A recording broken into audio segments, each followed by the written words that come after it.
이 말씀 열왕기상 8장 27절에서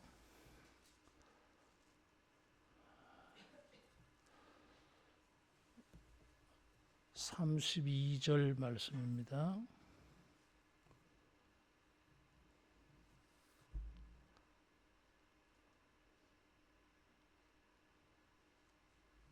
32절까지 보겠습니다.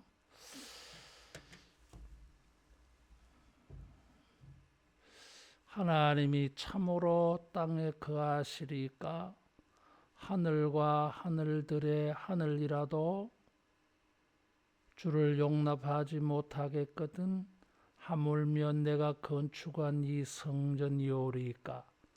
그러나 내 하나님 여호와여 주의 종의 기도와 간구를 돌아보시며 이 종이 오늘 주 앞에서 부르짖음과 비는 기도를 들으시옵소서. 주께서 전에 말씀하시기를 내 이름이 거기 있으리라 하신 곳 이 성전을 향하여 주의 눈이 주야로 보시오며 주의 종이 이곳을 향하여 비는 기도를 들으시옵소서. 주의 종과 주의 백성 이스라엘이 이곳을 향하여 기도할 때에 들으시되 주께서 계신 곳 하늘에서 들으시고 들으시사 사하여 주옵소서. 만일 어떤 사람이 그 이웃에게 범죄함으로 맹세시킴을 받고 그가 와서 이 성전에 있는 주의 제단 앞에서 맹세하거든 주는 하늘에서 들으시고 행하시되 주의 종들을 심판하사 악한 자의 죄를 정하여 그 행위대로 그 머리에 돌리시고 공의로운 자를 의롭다 하사 그의 의로운 바대로 갚으시옵소서.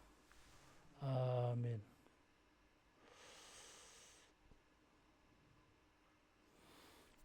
음, 30절까지 해야 되겠네요.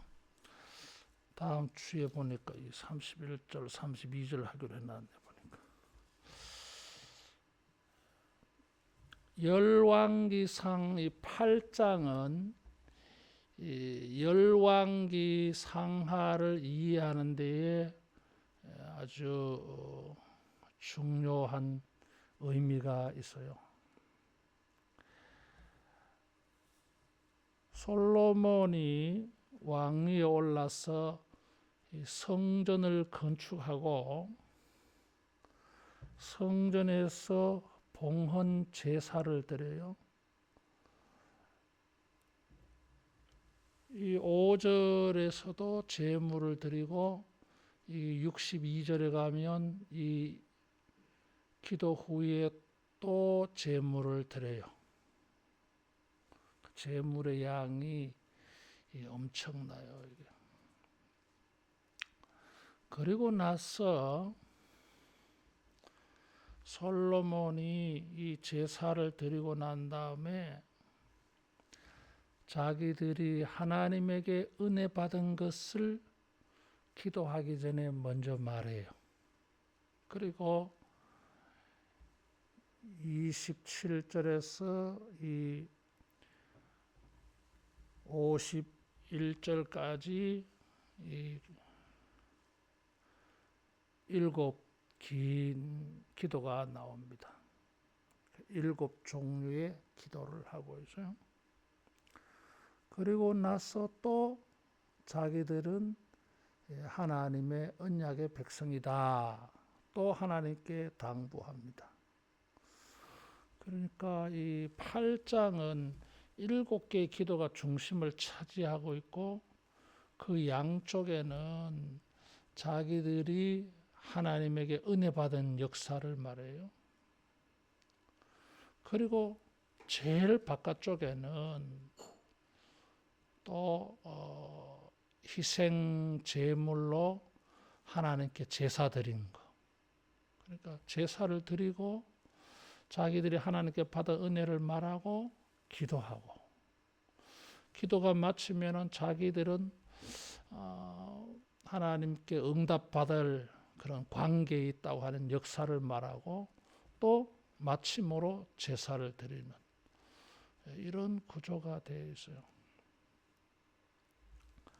성전을 건축하고 봉헌할 때에 제일 많은 분량을 차지한 것이 성전 기도예요. 본문의 분량이 길 때에는 그만한 이유가 있다 그래서요. 짧으면 짧은 대로 이유가 있어요. 이렇게 분량이 긴 것은 솔로몬의 성전 기도가 강조되는 것을 보여줍니다.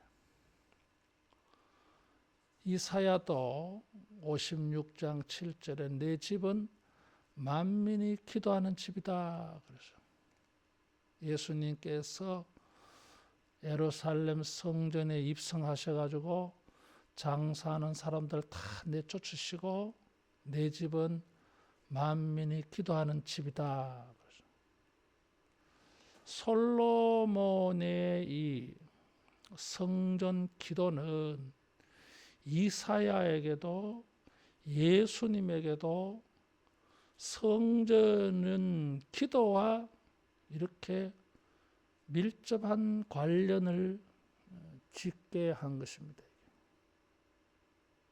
성전에 여러 가지 기능이 있지요.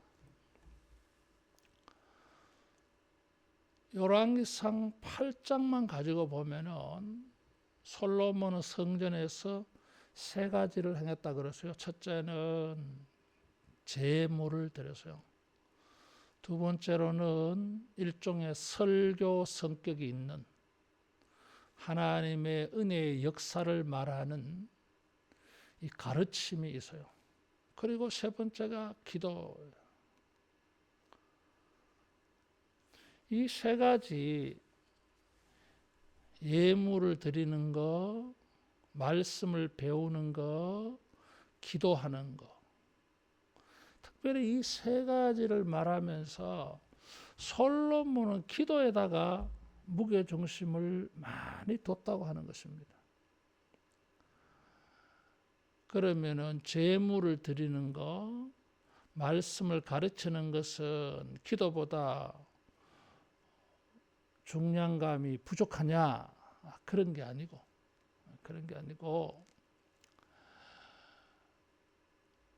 그냥 솔로몬의 의도예요.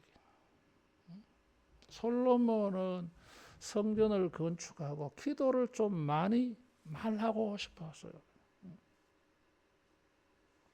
성전에서는 제사가 이루어지지 아니할 수가 없어요. 반드시 이 제사가 이루어져야 되고 제사장들의 중요한 역할은 말씀을 가르치는 것입니다. 그래서 오늘날까지 이런 것은 중요하게 여겨지잖아요. 목사의 중요한 역할이 설교, 가르침 이런 거예요. 그런데도 불구하고 솔로몬은 기도를 좀 말하고 싶었어요. 솔로몬이 생각할 때는 나라의 번영과 안녕이 성전 기도에 달려 있다고 본 거예요.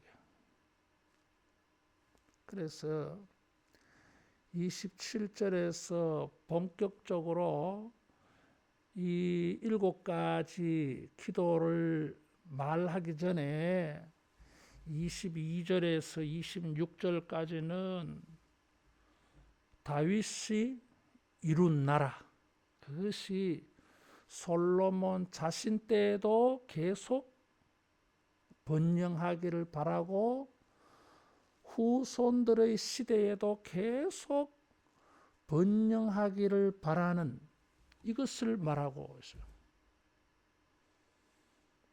요즘식으로 말하면 국가의 안녕과 백성의 행복한 삶이 다윗 시대 때부터 이루어졌는데 이것이 자자손손 열왕기 역사, 열왕기 상하 전 역사를 통해서 계속되기를 바라고 있습니다. 그런데 자기 시대는 자기가 그런 역할을 하면 되지만 자기 죽고 난 다음에는 어떻게 방법이 없잖아. 유언을 남기겠지. 그러나 자기가 할 수 있는 게 그거 유언밖에 남기지 못한다고 하는 것은 아쉬운 거예요. 자기가 뭐 할 수 있는 게 없냐 이거지. 그래서 기도로 부탁을 한 거예요. 하나님께 7가지를 가지고 하나님께 부탁을 했어요. 자, 여기에 솔로몬의 입장에서 성전 기도는 어떤 의미가 있어요? 조상 다윗 때부터 하나님이 주신 복이 자기 시대에도 후손들의 시대에도 계속 유지, 존속, 발전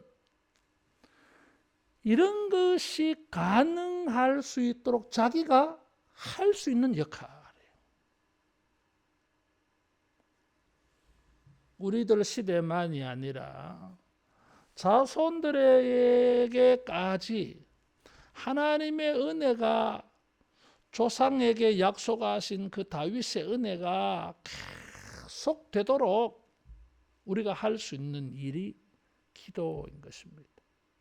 유언만 하는 거는 말 한마디 남긴다고 하는 거는 너무 소극적이에요. 솔로몬은 최초로 성전에서 성전을 건축해가지고 제일 첫날 자기가 강조한 것은 성전기도. 성전에서의 기도를 통해서 후손들에게까지 하나님의 약속과 복이 계속 될 수 있는 그 일에 자기 기도가 의미 있다고 본 것이에요. 오늘 우리들의 기도가 우리 자손들 대대에 여러분 의미가 있는 이런 일이 되는 줄로 믿습니다. 기도는 오늘 우리가 하지만 우리 시대의 일로만 끝나지 않아. 우리는 죽어도 그 기도는 살아있어서 하나님이 그 기도를 들으시고 계속 우리를 기억하시고 우리를 생각하시고 우리 기도를 기억하시면서 하나님이 일을 하게 되는 능력이에요. 열왕기 상하를 읽어보면 다윗을 생각하사 하나님께서 다윗을 생각하여서 은혜 베푸시는 게 있어요. 그 조상 다윗을 생각해서 그 조상 우리들의 기도를 생각해서 자손 대대로 하나님의 긍휼과 자비가 여러분 나타나는 이런 중요한 이런 능력이 우리에게 있습니다. 기도는 우리 후손들의 미래를 하나님께 부탁할 수 있는 능력이에요. 성전 기도가 그런 거예요. 후손들에게 우리가 무슨 구속력이 있어요? 죽고 나면 끝인데요. 아무것도 못해요. 그런데 여전히 우리가 후손들의 삶에 영향을 끼칠 수 있는 것은 솔로몬은 성전 기도라고 본 것입니다. 기도. 우리의 오늘의 기도를 통해서 후손들에게 하나님의 은혜가 이렇게 만들어지고 후손들이 다윗의 그런 은혜 속에 계속 설 수 있는 이런 의미가 있는 줄 알고 기도를 귀하게 여기고 이런 기도에 헌신하는 우리 모두가 되기를 축원합니다. 자, 이 솔로몬의 이 기도를 7가지 31절에서 51절까지 이 긴 기도가 종류가 7가지예요. 그렇죠. 7중 기도. 주기도문도 7가지예요. 7중 기도. 7이라고 하는 숫자는 완전수라 그랬어요. 성경이 말하는 숫자의 상징적인 의미가 솔로몬은 7가지를 말하지만 그 7가지는 우리가 하나님께 기도할 수 있는 모든 상황들을 전부 대변하는 7가지 대표적인 거. 나머지 8가지, 9가지도 있는데 이 7가지로 그냥 퉁친 거예요, 이게. 종류는 7가지지만 의미는 모든 상황에서 우리가 하나님께 기도할 수 있는 모든 제목들을 다 하나님께 이렇게 말하는 거예요. 한 7가지만 말하고 하나님 뭐 8번째, 9번째는 뭐 앞에 그 7가지 말한 것처럼 그냥 해주세요. 이런 거예요. 그런데 이 기도의 내용들을 보면 이 3가지 특징이 있어요. 첫째는 신명기 28장의 저주를 반영해서 기도를 하고 있어요. 7개 전부 다 이런 저주를 반영하고 있습니다. 자, 그동안에 우리가 하나님이 우리에게 주시는 은혜, 복을 좀 한번 보자. 출애굽 거기에 하나님의 기적과 능력들을 보면서 또 하나님이 우리에게 나타내시는 은혜들, 그래서 자연스럽게 복을 설교를 했어요. 자, 이제 저주를 설교를 해야 되는데 물론 저주의 내용을 복으로 바꾸어서 설교하면 되죠. 그런 저주가 우리가 설교한 축복의 내용을 전부 반대로 길게 확대, 좀 더 자세하게 넓혀놨을 뿐이에요, 이게. 그래서 이 저주를 어떻게 설교를 할까 이렇게 기도하는 중에 솔로몬의 기도에 신명기 28장의 저주가 반영되어 있는데 본문을 이쪽으로 옮겨서 그 저주를 좀 설교를 하면 되겠다. 그래 깨달아졌어요. 그래서 설교 준비를 하면서 책들을 보니까 내 생각이 맞더라고요. 그래서 이 7가지의 7중 기도는 신명기 28장에 저주가 반영되어져서 저주를 바꾸는 이런 기도. 그래서 이 기도가 의미가 있어요. 그리고 이 7중 기도는 두 번째 어떤 특징이 있냐 하면 이 신명기 28장의 저주가 이스라엘 열왕기 상하 역사 속에 다 이런 사건이 다 있어. 관계되는 사건. 다시 말하면 저주가 이런 재앙이 하나님의 형벌과 심판의 역사 속에 그대로 나타났어요. 신명기 28장을 가지고 말하면 하나님의 율법을 듣지 않고 말씀을 불순종해서 이 사람들은 전쟁도 겪고 가뭄도 겪고 전염병의 역사도 겪습니다. 이게 마침내 나라가 망해서 포로로 끌려가는 것도 있어요. 이게 그래서 이 솔로몬의 기도는 열왕기 상하 전체를 이해하는데 아주 중요하다 그랬어요. 여기에 7가지 기도의 내용들이 역사 속에 다 나타나 이게.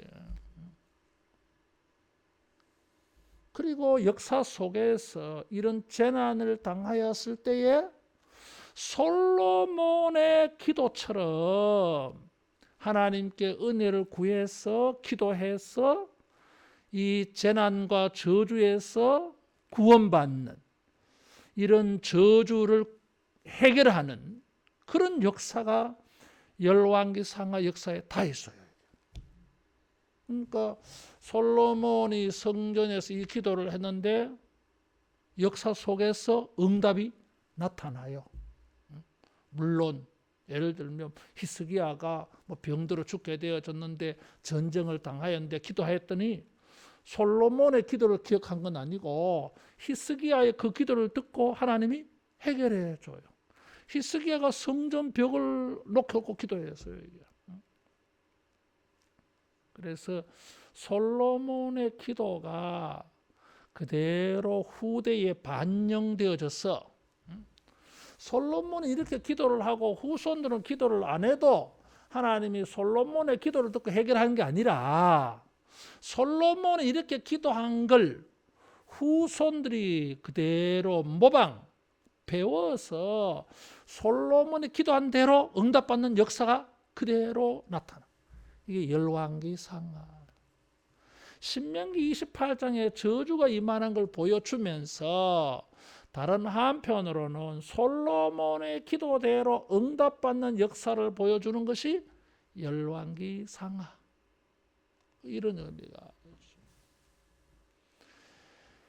세 번째로 이 지금 7가지의 이 기도는 신명기의 저주를 반영하고 또 기도해서 응답받는 역사를 반영을 하는데 지금 이상한 게 하나 있어요.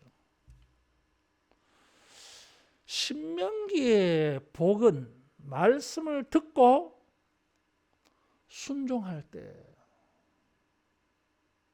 그러면 저주는 말씀을 듣지도 않고 불순종할 때는 하나님이 저주를 내린다 그랬어요.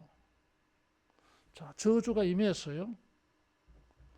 재난이 임했어. 그러면은 이 재난에서 우리가 구원받으려면 뭘 해야 되죠? 신명기 28장대로라면 행동을 고쳐야 돼요. 순종해야 돼요.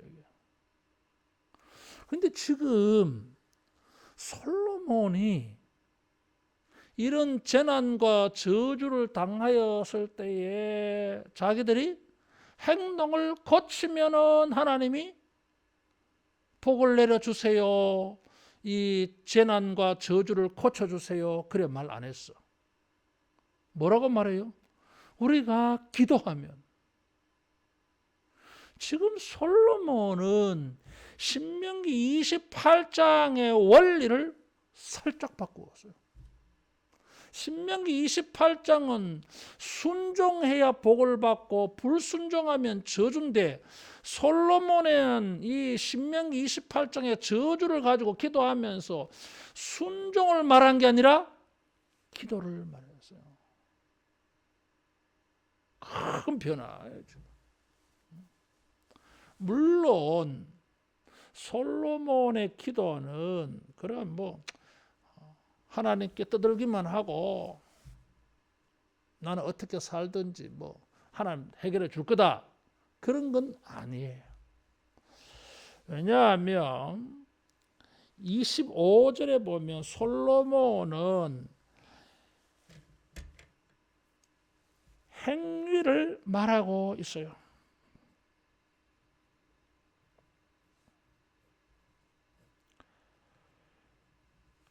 순종을 말하고 있어요. 그런데 이 순종을 못해가 저주를 받잖아 이게. 그러면서 그 불순종의 결과를 바꾸는데 방법이 뭐냐? 우리가 순종하겠다고 이렇게 나가야 되는데 기도를 말했다는 변화가 있어요. 그러니까 그러면 하나님께 기도한다고 하는 것은 하나님을 순종할 의사가 있는 거예요. 이게. 자기가 하나님께 기도해서 이 저주와 재난과 재앙과 형벌을 바꾸고 싶어. 그래서 내가 하나님께 바꿔달라고 기도합니다. 그러면서 자기가 하나님을 불순종하는 것은 생각할 수가 없잖아요. 이게. 자연히 순종이 따라오게 되어 있어요. 그래서 솔로몬의 기도는 순종을 포함하는 기도예요. 그래서 신명기 28장과 뭔가 거기는 순종과 불순종을 말하는데 여기는 기도만 하면 다 해결되는 것처럼 말하고 있어서 이게 완전 다른가? 다르지 않다라는 걸 먼저 말씀을 드리고, 그럼에도 불구하고 솔로몬은 뭐 우리가 순종하면 거기에 무게 중심을 둔 게 아니라 기도하면 하나님이 바꿔달라는 거예요. 솔로몬의 기도는 순종을 포함하고 있지만 그래도 무게중심이 기도 쪽에 가 있다 그래서요. 그래서 솔로몬은 마치 하나님한테 억지를 쓰는 것처럼 보여요. 우리가 불순종해서 재난을 당했어. 그럼 우리가 어떻게 이 상황을 바꿀 수 있습니까? 순종해야지. 그는 신명기라. 그런데 솔로몬은 그렇게 말하지 않고 기도를 말했어요. 왜 그랬을까요? 인간이 당한 재난을 자기의 행위로 이게 바꿀 수 있겠느냐? 자기 후손들이 이런 7가지 저주를 당하는 일이 생겨났어. 그러면 이놈들이 이 저주에서 구원받기 위하여 행위를 고쳐야 되는데 과연 인간이 이게 고치는 게 가능할까라는 거예요.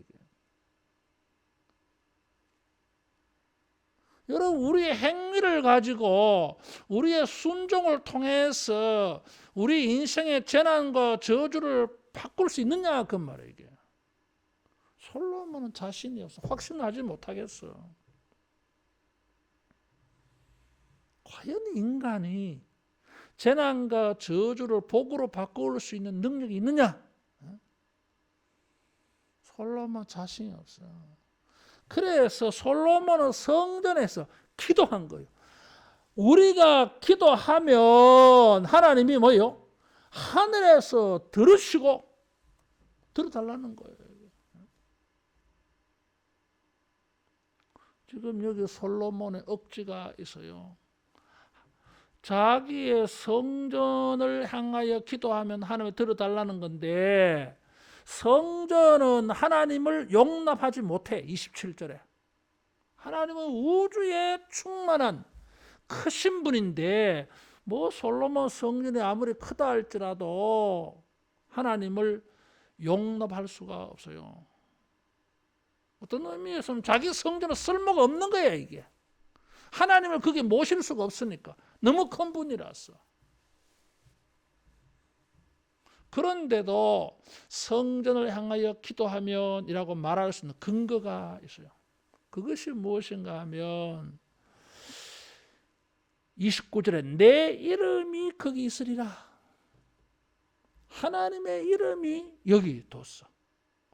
자, 본전은 하늘의 지성소에 계시는 하나님께서 조그마한 솔로몬의 성전에 모세의 성막에 하나님의 이름을 두신 것처럼 솔로몬의 성전에 하나님이 내가 여기 이름을 둘게. 그래서 여기 내 이름이 여기 있으니까 내가 있는 것처럼 생각해라.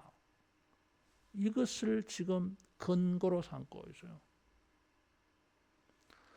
어떤 의미에서는 성전은 의미가 없어요. 이게. 하나님을 거기 모실 수가 없는데. 그런데도 성전에서 기도할 수 있는 것은 하나님 이름이 여기 있다. 그래서 성전에 들어가서 기도할 때에 하나님의 은혜를 입을 수 있고, 최악의 경우에는 뭐예요?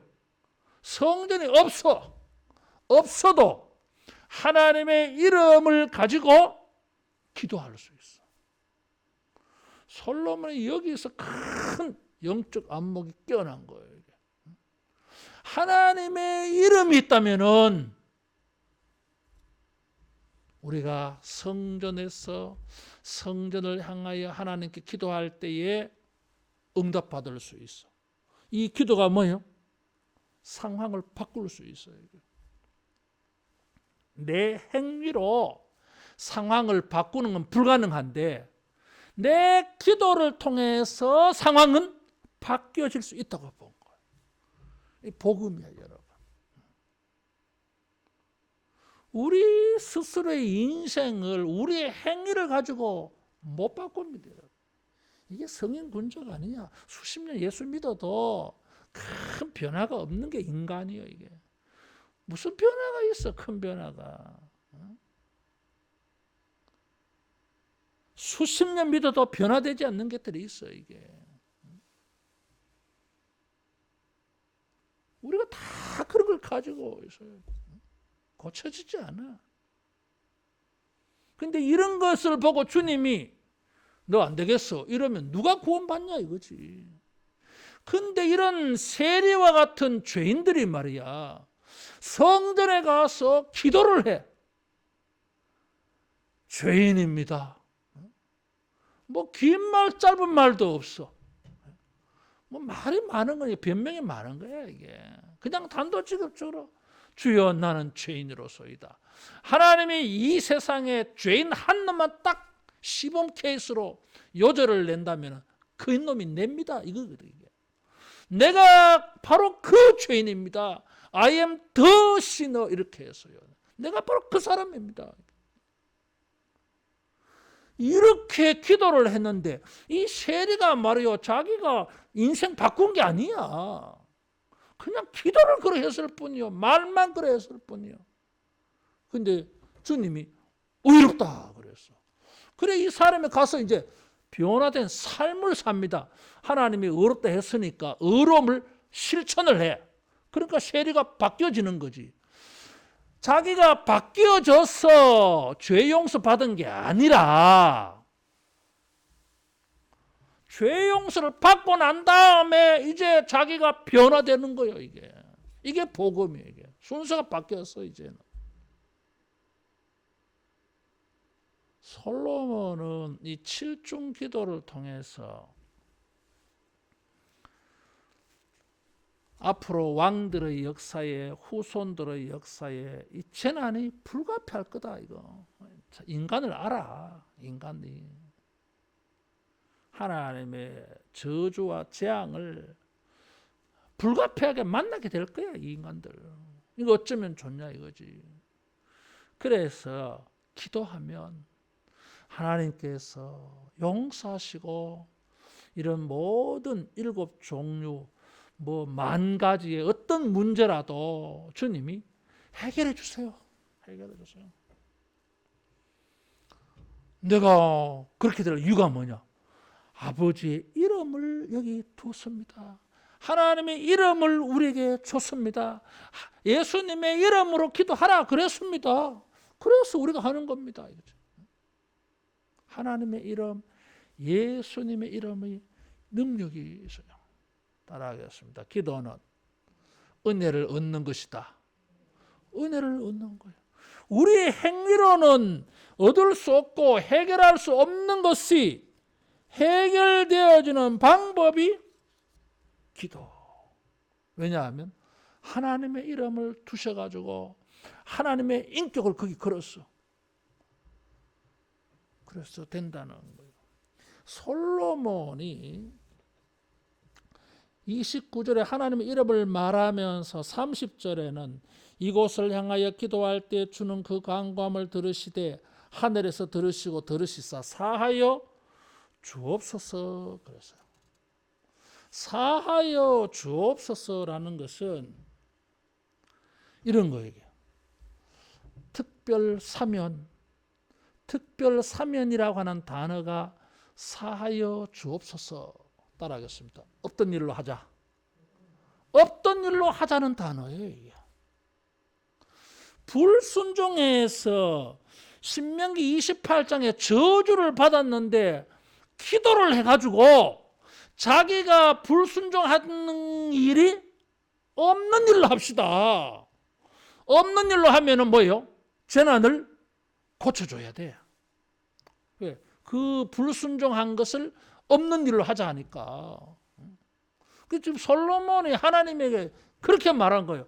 하나님, 이 성전을 향해서, 이 성전에서 아버지의 이름을 두신 이곳에서 아버지의 이름을 부르면서 우리가 기도할 때 하늘에서 들으시고 우리가 불순종한 것을 없던 일로 해주세요.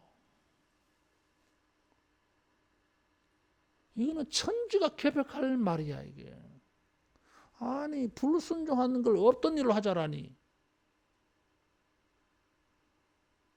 무조건 용서해 달라는 거예요, 지금 이게. 그래서 자기들의 재난과 저주를 하나님 해결해 달라, 바꿔 달라는 거예요, 이게.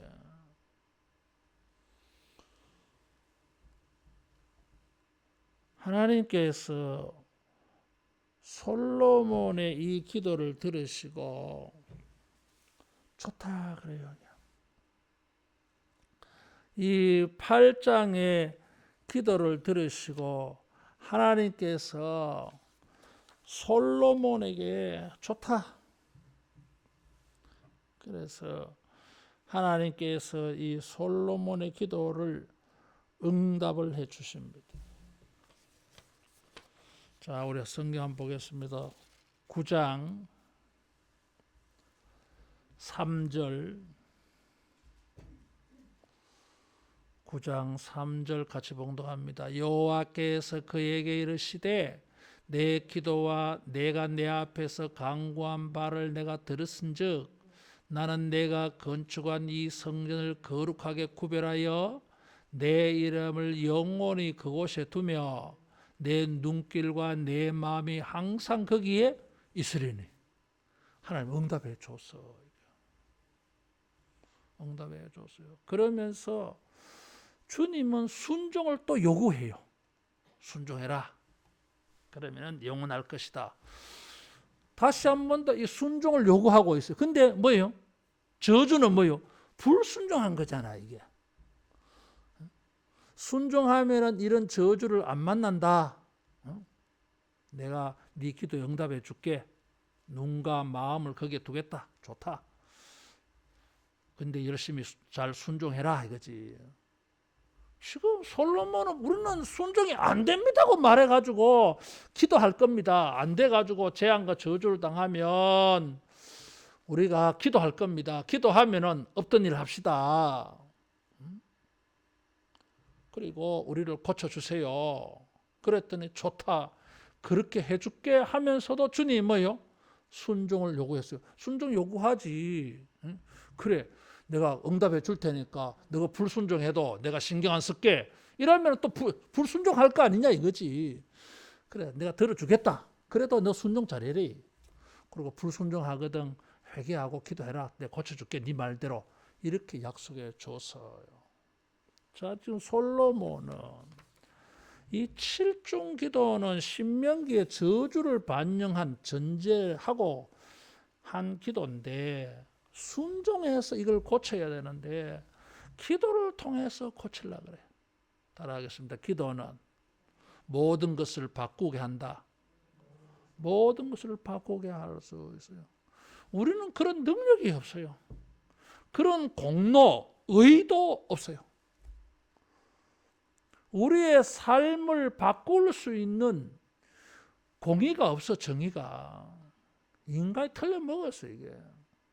그럼 우리는 한번 저주받으면 영원히 그래 끝나느냐? 아니, 방법이 있어. 솔로몬이 찾아온 방법은 주님의 이름을 가지고 기도하는 거예요. 그러면서 뭐라고 말합니까? 사하여 주옵소서. 없던 일로 해주세요. 그럼 없던 일로 하면 어떤 거예요? 용서하는 거예요. 용서는 없던 일로 하는 거예요. 탕자가 돌아왔을 때 탕자 아버지는 뭐예요? 없던 일로 해버려. 무슨 야가 언제 가출했나라는 식으로 그냥 뭐 내가 하늘과 아버지께 죄를 얻어 사오니 이러니까 뭐 그거 듣지도 안 하고 뭐 그런 척 만척고 그냥 뭐 당자는 뭐 자기 그래도 양심이 있어서 뭐 이렇게 변명하고 뭔 소리 하고 있는데 아버지는 뭐 그런 척 만척 종들에게 뭐 지시하고 있어. 이게 지금 안 맞아 대화가. 아버지는 지금 뭐요? 없던 일을 하는 거예요 지금. 이게 기도는 이런 특별 사면을 얻는 능력으로 솔로몬이 말했어요. 자, 우리가 성전에서 예수님의 이름으로 기도를 열심히 합니다. 이게 뭐 가만히 보면 참 뻔뻔한 거예요. 이게 뻔뻔한 거야. 자기가 불순종해서 자초한 모든 것들을 다 용서해 주시고 없던 일로 하고 지금 재난과 어려움을 당했는데 이거 그냥 해결해 주시고 하나님이 다 해결해 줘야 된다는 거예요. 이게. 솔로몬은 하나님을 그렇게 알고 있어요. 성전 기도를 그렇게 드리고 있어요. 그래서 우리로 하여금 재난을 당하게 한 모든 것을 해결하는 방법은 나의 순종이 아니다. 순종은 신명기 28장 원리가 맞는데 문제는 그걸 행할 능력이 없어. 순종할 수 있는 능력이. 바꿀 수 있는 능력이 없어요. 순종해야 바뀌어지는데 인간이 안 바뀐다니까. 그러면 이런 7가지의 재난과 저주에서 구원받는 방법이 없느냐? 별도의 방법이에요. 따라하겠습니다. 기도하는 것이다. 기도하는 거예요. 그 기도는 뭐예요? 없던 일을 하는 거예요. 없던 일을 하는 게 사하여 주소서 용서해 달라는 거지. 특별 사명이에요. 특별 사명. 그러면은 죄가 없어지는 거니까 하나님께서 재난을 고쳐줄 수밖에 없어요. 그래서 열왕기 상하를 보면 인간들이 달라진 게 아니야 이게. 근데 하나님의 은혜를 구하니까 하나님의 자비를 구하니까. 그래서 솔로몬의 기도는 첫 번째도 죄사함이 관계되어 있고 마지막 7번째도 죄사함을 강조하고 있고 그리고 2번째, 3번째, 4번째, 5번째, 6번째 모든 기도에도 죄 용서가 표현되어져 있어요. 그래서 솔로몬 기도의 특징이야 이게. 모든 재난과 저주를 자초한 원인에 대해서 전부 다 죄 용서를 언급하고 있어요. 죄 용서 뭐라 그랬죠? 없던 일로 하는 거. 사하여 주소서. 그래서 재난과 저주가 고쳐질 수 있다고 본 것입니다. 7중 기도의 의미. 지은 죄는 그대로 있는데 그냥 그 죄를 용서해 달라고 하는 그 한마디로 하나님은 없이 해주겠다고 9장 3절에 약속한 거예요. 대단하잖아요 이게. 너무나 방법이 간단해. 여러분 우리의 기도가 참으로 뻔뻔스럽습니다. 치는 하나도 변화 안 되면서 하나님에게는 온갖 은혜를 구합니다. 그런데 어떻게 보면 이 사람은 신앙이 있는 사람이에요. 하나님을 제대로 이해한 사람이고 인간의 타락한 본성을 제대로 알고 있는 사람이고 하나님의 말씀을 솔로몬의 기도의 말씀을 믿는 사람이에요. 반대로 맨날 자기가 변화되지 못해서 인생이 고쳐질 수 없다고 하는 사람은 하나님도 모르고 성경도 모르는 사람이에요. 기도의 능력도 모르는 사람이에요. 그렇게 보면 따라하겠습니다. 기도는 복음이다. 기도는 복음이에요. 솔로몬의 이 기도는 복음이야. 이게. 성전에서 기도하면 사하여 주소서, 없던 일로 하고 내 인생 고쳐주시고 내 자손들의 인생도 싹 고쳐주세요. 이게 7가지 기도 속에 다 나타나요. 기도는 특별한 은혜입니다. 특별한 은혜예요. 구약의 율법을 통해서 우리에게 순종을 요구하는데, 순종을 할 수 없는 우리 인간들이 하나님의 은혜를, 하나님의 복을 받을 수 있는, 인생을 고칠 수 있는 유일의 방법이에요.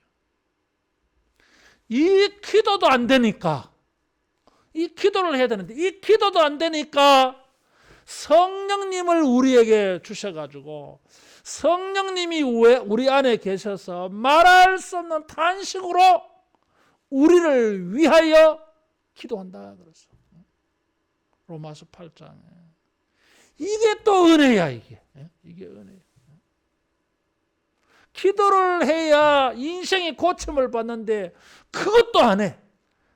그래서 하나님께서 우리로 하여금 기도하게 해서 인생을 고치도록 저 인간을 움직여야 되겠는데, 어떻게 움직입니까?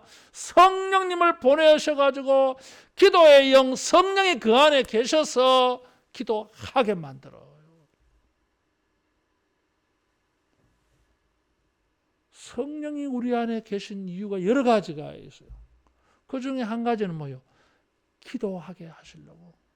예수님의 이름으로 예수님이 생각나고, 죄도 회개하게 되어지고, 하나님에 대하여서도 믿음도 가지게 만들어주고, 성령님이 다양한 일을 우리 안에서 해요. 이런 것이 반영되어져 가지고 기도하게 만들어요. 따라하겠습니다. 성령은 기도하게 하신다. 기도하게. 어떨 때는 우리가 무엇을 기도해야 될지 모를 때 우리 안에 계신 성령님께서 말할 수 없는 탄식하며 기도해 준다 그랬어요. 하나님의 영이 있는 사람의 복이요, 이게. 따라하겠습니다. 성령이 우리를 위해 탄식하신다. 성령이 우리를 위해 대신 탄식해 주는 거예요. 그래서 이런 게 깨달아지면 뭐예요? 기도할 마음이 생기는 거예요. 기도할 마음이 안 나는데 성령님이 나를 위해서 탄식하며 이렇게 기도해 주고 계셔. 예수님이 하나님 보좌 우편에서 우리를 위해서 기도해 주신다 그랬어요. 이게 이 인간들 기도를 해야 되는데 기도를 안 해. 기도를 하면 저 인생 고쳐줄 건데 기도를 안 해. 그러니까 보다 안 되니까 성령님이, 예수님이 우리를 위해 기도해 준다는 거잖아요. 이게. 하늘의 하나님이 땅의 성전의 기도를 듣고 고쳐주신다 그랬어요. 2-3사람이라도 땅의 성전에서 합심하여 기도하면, 여기는 그러기에 무엇이 있어요? 따라하겠습니다. 성령님이 기도하시고 예수님이 기도하셔도 내가 기도할 때에 응답의 때가 이루어진다. 그 타임이 그렇게 또 맞춰지잖아, 이게. 그래서 마치 보면 내가 기도했을 때에 주님이 응답하는 것처럼 보여. 근데 그동안에 벌써 성령님이, 예수님이 다 기도하고 계셨어요, 이게. 솔로몬의 이 성전 기도에 이런 게 포함되어져 있어요. 순종을 잘해서 모두가 복을 받으면 참 더할 나위 없이 좋지. 저주에 대한 말씀을 길게 할 필요가 뭐 있어요? 축복의 말씀보다 저주의 말씀이 훨씬 길어요. 경각심을 불러일으키려고, 불순종하는 것이 얼마나 악한 일이 되는지 경각심을 불러일으키려고 주의를 주시는 거예요. 그런데 우리는 불순종할 수밖에 없는 인간들이야. 하나님의 법칙으로 보면 저주를 당할 수밖에 없어요. 복하고는 거리 먼 인생이에요, 여러분. 근데 솔로몬의 기도는 이걸 바꿀 수 있는 길을 보여주고 있어요. 여러분, 우리의 기도가 우리 인생의 모든 재앙과 저주를 멀리하고 없던 일을 하고 하나님의 복으로 바뀌어지는 이런 능력이 되는 줄 알고 소망 가지고 믿음 가지고 기도할 수 있기를 축원합니다. 기도하겠습니다.